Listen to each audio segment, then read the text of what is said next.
told you over the last many months about some of the hidden costs of COVID, the spike in suicides, drug overdoses, domestic abuse, but there's another one hidden beneath the surface: child sex trafficking. Now, Tim Ballard, founder of Operation Underground Railroad, says that it's risen to a level he's never seen, all due to these draconian lockdowns and increased protests. And now it includes one of the worst criminal gangs in the world. Nearly a dozen MS-13 gang members were just arrested in Virginia for trafficking and brutally beating a 13-year-old girl. The man prosecuting the case, Zachary Terwilliger, U.S. Attorney for the Eastern District of Virginia, made clear that their operations need leaders in office who will not shy away from targeting this illegal activity.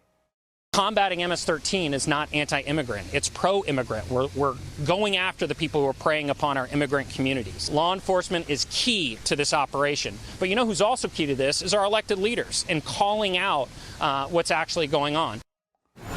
Joining me now is U.S. Attorney Terwilliger himself. Mr. Terwilliger, why did you find that particular message so important?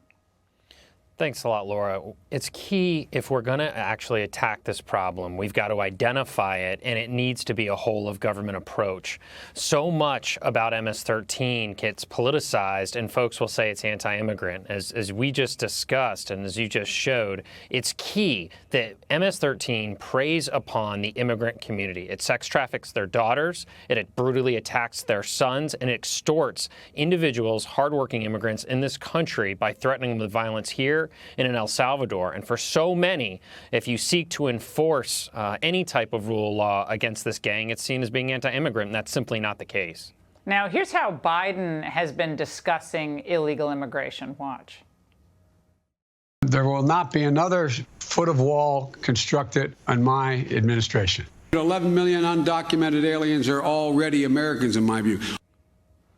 Would a Biden presidency hurt efforts combating MS-13 if the border is going to be treated in the way it seems like it'll be treated by Biden, like an inconvenience, something that should be kind of monitored, but certainly not the way the Trump administration has? From where I'm sitting, Laura, and I'll leave for others to determine what a Biden presidency is going to look like, is what I can tell you proof positive is when we have a gang like MS-13 and we attack them click by click and we dismantle them. When we have a porous border, individuals flooding across that border. In 2019, I think the high water mark was 144,000 encounters in a month. Now we're down in April to 16,000.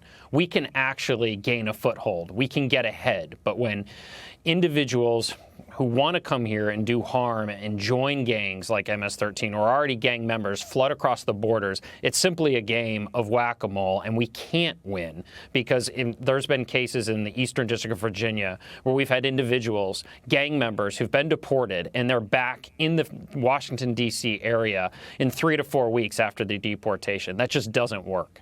Well, people also have to know that this is big money.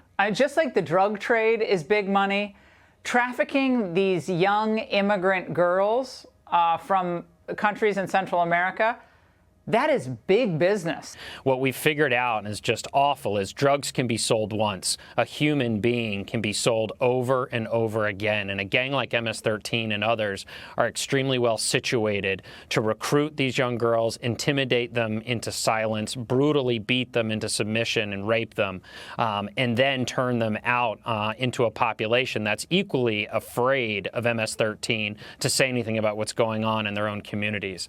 It's a tremendous amount of money. It's a resource that these gangs just exploit over and over again, and it carries very little risk compared to drug trafficking. Great to see you, Zach. Thanks so much for your service to this country and for this important update. A lot of people don't want to talk about this. It's very, very important. Thanks so much. Great to be with you again. Thank you very much.